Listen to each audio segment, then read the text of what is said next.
أعوذ بالله من الشيطان الرجيم بسم الله الرحمن الرحيم وآمنوا بما أنزلت مصدقا لما معكم ولا تكونوا أول كافر به ولا تشتروا بآياتي ثمنا قليلا وإياي فاتقون.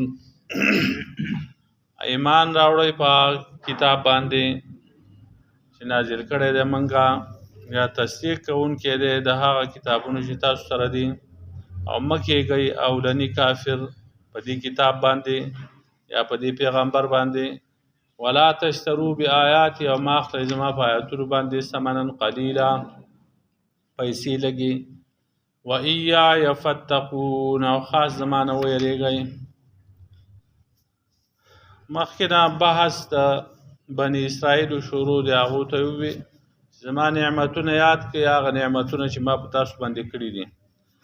زما وعدې پوره کړئ، زه به ستاسو وعدې پوره کړم، زما نه ویریږئ. اوس ورته دعوت ورکوي چې ایمان راوړئ په قرآن باندې او ایمان راوړئ په آخري پیغمبر باندې. د کامیابۍ لاره هم دغه ده او د دې کتاب باندې تاسو ایمان نه راوړئ او په دې پیغمبر باندې که تاسو ایمان نه راوړئ، مشري غواړئ، د دنیا جاه و جلال غواړئ، پیسې غواړئ، نو دې کې به ناکامه شئ. نو په کتاب په هغه څه باندې ایمان راوړئ چې ما نازل کړي دي. د دې نه مراد قرآن دی یا مراد چې کوم دی هغه قرآن او حدیث دواړه دي. داسې ونه وي چې آمنو بالقرآن، ایمان راوړئ په قرآن باندې، چې ایمان راوړئ په هغه څه باندې چې ما نازل کړي دي، منزل الله د طرف نه چې نازل شوي هغه قرآن او حدیث دواړه نو په هغې باندې ایمان راوړئ. حال دا دی چې دغه قرآن چې دی هغه تصدیق کوي ستاسو د کتابونو. تاسو سره چې کوم کتابونه دي نو د هغې تصدیق کوي. نو د دې مطلب دا نه دی چې تورات کې چې کوم یهودیانو تحریف کړی دی نو قرآن د هغه تحریفاتو هم تصدیق کوي، بلکې مطلب دا دی چې قرآن مجید مصدق دی، تصدیق کوونکی دی د دې خبرې. تورات د الله پاک آسماني کتاب دی، د الله د طرف نازل شوی دی. په تورات کې چې د زړو پیغمبرانو صحیح واقعات بیان شوي دي او د یهودو علماو نه کوم وعدې هغه اخیستې شوي دي او د الله رب العالمین د توحید او د هغه د عبادت کوم حکم چې پکې شوی دی. دغه رنګې د خلقو په منځ کې د عدل او د انصاف احکامات چې په تورات کې موجود دي او د الله پاک د نافرمانۍ او د بېحیایۍ د کارونو نه منع، په دې ټولو کارونو کې قرآن مجید چې کوم دی هغه د تورات مصدق دی، په دې کې تصدیق کوي. چونکې هر پیغمبر چې دی د هغه شریعت خو جدا جدای او د هغه زمانې او د هغه تقاضو موافقه وي. نو قرآن چې کوم دی په بعضې جزوي احکامو کې هغه د تورات نه مخالف هم دی، لیکن مخالفت په اصولو د دین کې نشته، بلکې دغه مخالفت چې کوم دی هغه فروعي احکاماتو کې دی. دا قرآن تصدیق کوي د تورات یا د نورو کتابونو. اصولي مسائل چې دی هغه مسله د توحید ده چې الله پاک یو منل غواړي، مسله د رسالت ته د ټولو پیغمبرانو باندې ایمان راوړل، مسله د آخرت ته قیامت به قایمیږي، دا اصولي مسایل دي. په دې کې دغه کتابونو څخه اختلاف نشته. او جزوي احکاماتو کې فروعي احکاماتو کې چې کوم اختلاف دی، مثلا اودس دی، منځ، روژه، د حلالو د حرامو د څیزونو تعداد، د هغې کیفیاتو کې اختلاف نو دغه کې به اختلافي. په یو دین کې چې کوم دی یو شانتي هغه د اودس طریقه وه، په بل کې بل شانتي وه، د مانځه طریقه په یو دین کې یو شانتي وه. موسی علیه السلام په امت باندې منځونه زیات فرض وو، په دې امت باندې کم فرض دي. د روژې دغه شانتي بعضې امتونو باندې ډېرې روژې فرض وي. بعضو باندې کمې هغه روژې فرض دي، یا دا شی حلال دی دا حرام دی. بعضې ادیانو کې چې کوم دی د هغې تعداد زیات و، بعضې دینونو کې هغه کم و، نو په دې کې به اختلاف وي. که قرآن چې کوم دی په هغه زمانه کې نازل شوی وي، په کومه زمانه کې چې تورات نازل شوی دی، نو دی به هم بیا دا تورات دا قرآن به د تورات سره موافق و. او که تورات په دې زمانه کې نازل شوی وي، نو د هغې به هغه به هم د دې کتاب سره موافق و.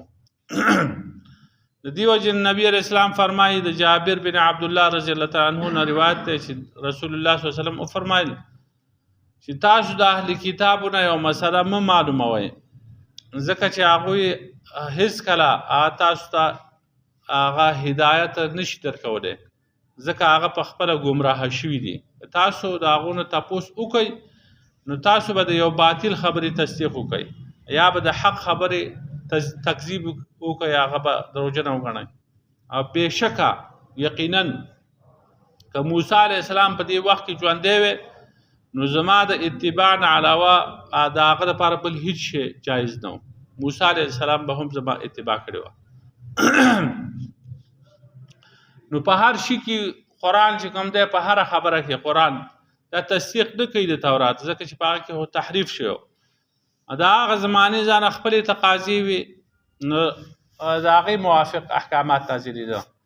د دې زمانې ځان خپلې تقاضې د هغې موافق احکامات نازلېږي. دغسې بل یو حدیث هم دی، جابر بن عبدالله رضی الله عنه فرمایي چې عمر رضی الله عنه ته یو د بعضې اهل کتاب یو کتاب میلاو شو، نو هغه رسول الله صلی الله علیه وسلم ته راوړ، نبي علیه السلام په مخ کې هغه لوسته. نبي علیه السلام سخت غوسه شو، ویې فرمایل چې ای د خطاب زویه، ته په دې دین کې شک کوې، زما د په هغه ذات باندې قسم چې هغه په قبضه قدرت کې زما روح دی، ما تاسو ته صفا صفا دین راوړی دی. او که چېرته تاسو د دې خلقو نه د یو خبرې په باره کې تپوس وکئ د اهل کتابونه، نو هغه تاسو ته یو هغه رښتینی خبر درکړي، نو تاسو به د هغې تکذیب وکئ، هغه به دروغجن وګڼئ. او که دروغجن خبر دل درکړي، نو کېدای شي تاسو هغه رښتینی وګڼئ، خبره به غلطه وي، ځکه هغو تحریفات کړي وو، تاسو به وایئ چې دا رښتیا ده. او زما د په هغه ذات قسم وي چې د هغه په قبضه قدرت کې زما روح دی، که موسی علیه السلام په دې زمانه کې ژوندی وی، نو هغه به زما اتباع کوله، زما تابعداري به کوله. نو د دې حدیث چې کوم دی، دا حدیث بیان شو، د دې یو مطلب دا دی چې د هر پیغمبر شریعت چې دی په هغه زمانه کې هغه واجب العمل دی، په هغې باندې عمل کول پکار دی. تر دې پورې که هغه وروستنی پیغمبر چې دی هغه د مخکني پیغمبر په زمانه کې راغلی وی، نو دې وروستني به د هغه مخکني خبره منله. او که هغه مخکنی چې کوم دی د دې وروستي پیغمبر په زمانه کې راغلی وی، نو هغه به د دې وروستني خبره بیا منله. یا دویم مطلب دا هم دی چې د نبي علیه السلام دا پیغمبري چې ده دا عامه ده، عامه وایي که موسی علیه السلام ژوندی وی، نو هغه به هم زما تابعداري کوله. نو پته ولګېده چې موسی علیه السلام چې تابعداري کوله، یا نورو پیغمبرانو تابعداري کوله د آخري پیغمبر، نو دا د ده دا پیغمبري ټولو خلقو ته هغه عامه ده.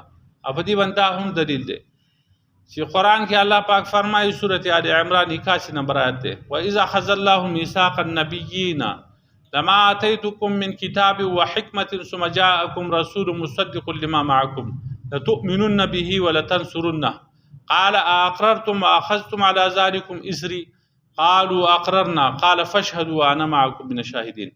کله چې الله پاک پوخ لوز د پیغمبرانو نه واغسته چې خامخا هر کله چې ما تاسو ته کتاب درولېږه او حکمت، او بیا تاسو ته پیغمبر درراغی چې هغه تصدیق کوي د هغه کتابونو چې تاسو سره دي، نو تاسو به خامخا په هغه باندې ایمان راوړئ. دا اشاره ده د آخري پیغمبر راتلو ته، چې آخري پیغمبر راغی نو په هغه به ایمان راوړئ. د ټولو پیغمبرانو نه دا لوز اغستی، ولتنصرنه، د هغه امداد به کوئ. بیا الله پاک ورته وفرمایل چې تاسو په دې باندې اقرار کوئ او په دې باندې ما سره لوز کوئ. نو قالوا اقررنا، نو هغه وایي چې موږ په دې باندې اقرار کوو. آخري پیغمبر راغی نو موږ به د هغه خبره منو. قال فاشهدوا وانا معكم من الشاهدين. الله پاک ورته وفرمایل چې تاسو ګواه شئ، زه هم په دې خبره باندې ګواه یم. نو د آخري پیغمبر اتباع هغه په ټولو باندې لازم ده. نو دا نور پیغمبران هم حکمن چې کوم دی او تقدیرا د نبی علیه السلام امتیان شو، چې ته هغه په دې زمانه کې راغلی، بلکې دغه پیغمبرانو سوالونه هم کړي چې موږ په دې آخري امت کې راولي. یو عیسی علیه السلام سوال وی قبول شوی چې براګوزي او په دې شریعت باندې عمل کوي د امتی په حیثیت باندې وي، پیغمبر بنئ، ځکه چې پیغمبرای دروازه هغه بند شوی ده. نبی علیه السلام نه وروسته بل پیغمبر نه راځي. نو اسمان نه چې راکوز شي نو د امتي په حیثیت باندې به ژوند تېروي او په دې شریعت باندې به عمل کوي. د نورو دعا نه ده قبوله شوې. او موږ چې یو نو موږ حقیقتا چې کوم دی د نبی علیه السلام امت یو. او حدیث کې هم دغه شانتې راځي وارسلت الى الخلق کافة وختم بي النبیون، زه ټول مخلوق ته هغه پیغمبر لېږلی شوی یم، په ما باندې پیغمبران چې کوم دي هغه ختم شوي دي، زما نه وروسته بل پیغمبر نه راځي. بیا وایي چې ولا تکونو اول کافر به، مه کېږئ اول کافر په دې باندې، په دې کتاب باندې او په دې پیغمبر باندې چې تاسو اول انکار وکړئ. په دې باندې دا سوال دی چې اول انکار خو دې یهودو نه و کړی، اهل کتابو اول انکار خو مشرکانو کړی، ځکه چې نبی علیه السلام په مکه کې پیغمبر جوړ شوی چې هلته راغی نو د مکې مشرکانو اول خبره نه ومنلې، دا خو بیا وروستو مدینې ته تل دی. نو هلته که بیا چا انکار کړی نو دا خو دوباره انکار شو، اول ځل خو مشرکانو کړی. نو د هغې جواب دا دی چې دې اهل کتابو ته وایي چې په اهل کتابو کې تاسو اول منکر مه جوړېږئ. ای د مدینې اهل کتابو یهودو، په دا یهود خو په تمام دنیا کې موجود دي، نور په هر ځای کې موجود وو.